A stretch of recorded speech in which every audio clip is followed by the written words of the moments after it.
So how do we approach this stuff over school holidays? Wee-yeong, when you're parenting and the kids are home for, especially on a rainy day like today. I know. What are some principles you can share with us today? Oh, look, I think it's just timeless principles of making sure that you involve them in planning for the holidays beforehand. Now, you're like, oh, well, Wee-yeong, it's great that you're saying it now because it's day 2 of the holidays. It's too late. Okay, I'm already there. I might have skipped that step. Yeah, so for next week, the second week of the school holidays, it depends on your kids, right? Like what age they are. Because like older kids, the senior kids are like up to their neck in preparation for finals. So those that are doing Cambridge, they're not going back on term 4. Did you know that? Wow. They're on study break already. And then you've got the NCA people. They might go back for a week, 2 weeks, 3 weeks, and then they're off for the rest of the year. So that's a big holiday coming up. So this is little holiday prepping for the big holiday for parents. So planning. Obviously, it's really about sitting down with them to say, hey, these are some of the things that you could do in your holidays, right? So you don't just kind of like waste away. And I think the thing with young people is that they get really unmotivated because there's just no plan. Every day just blends into one. So, and obviously a lot of young people don't really think about planning, and, that talks about their neurodevelopment. They don't think logically, they think emotionally. That's just how their brains work. So it's our role as parents to help them work that out. So step 1, have a chat with them to go, hey, we don't want to spoil your fun. You should have lots of fun, but let's write down a plan. So I've got an acronym for this. Okay, I'm writing it. Hold on. All right, hang on. Beck's Okay, here we go. So it's flow. So you talk about flow state and get into flow state in terms of whatever you do. So flow stands for have some fun during your holidays. Do some learning. Ooh. Yep, do some learning. O stands for outdoors. Do something outdoors, right? And then W is work. Do some work, whether it be study, do some of your homework that you've been assigned by your teachers, do some preparation for the next term, whatever it is, right? So when you sit down with them, actually go blank sheet of paper to go the next 2 weeks, right? Monday, Tuesday, Wednesday, Thursday, Friday, while you guys are at work. Weekends are different, obviously. You're around.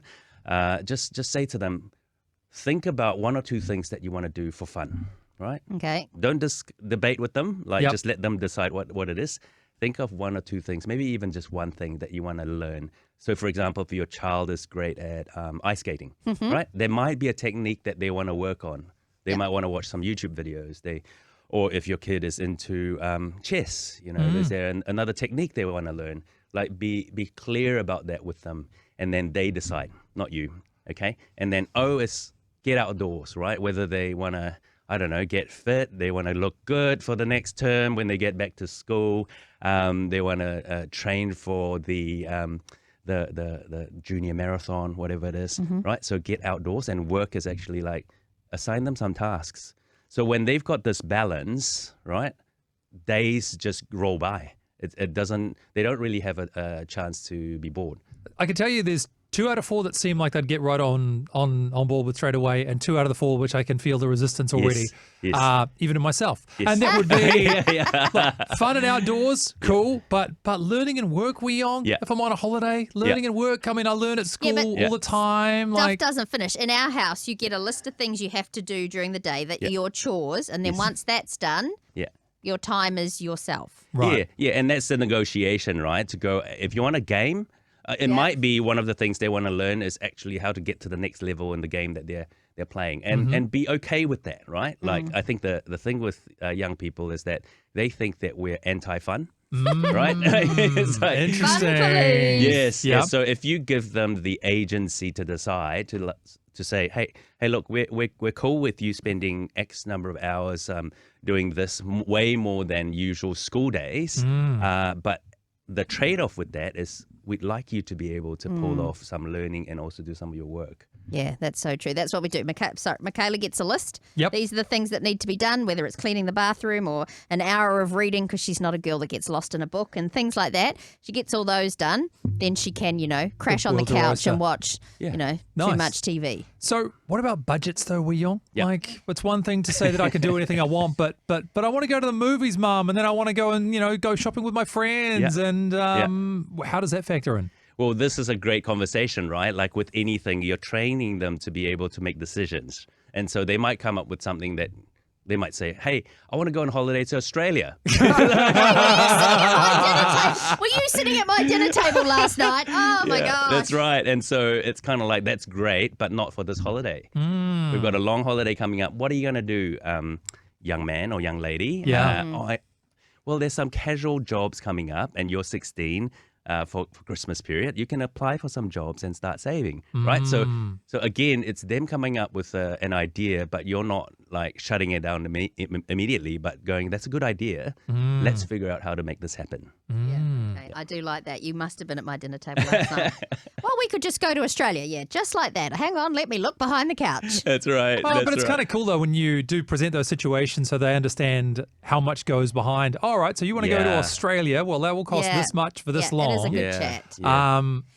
And I also think in the holidays, like as a mum myself, I think I can feel guilt if I don't do anything super fun with them that takes them out and doing all that. But actually, sometimes the simple things is what they'll remember. Yeah, and also it's a good opportunity for them to feel bored. So my youngest son came up to me yesterday and I was like, how was your day? He goes, boring.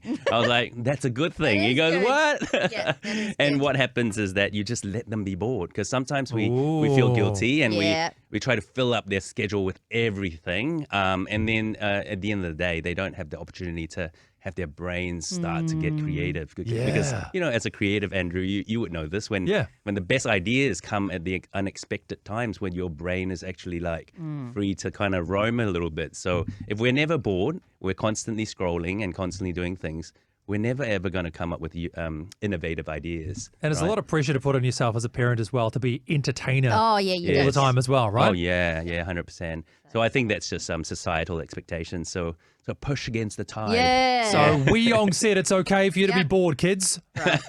I love it. This is great. And again, it fits into the wider pattern of your work with Owning It. That's about kind of empowering kids and setting them up for a great future. So let's remind people, if they want more info on this, where can they go to get it? Yeah, our website is owningit.co, and you can get all my details on there and get in touch. I do some coaching, there's some content. So yeah, all the best. Hey, thank you so much for joining us as part of the Rhema whānau. We really appreciate your company. And if you'd like to check out more stories like that one, just click here. In fact, our channel has a whole bunch just like this, stories that can encourage you and inspire you and make you more aware of what other people's lives are like in Aotearoa and around the world. So maybe you could subscribe right here.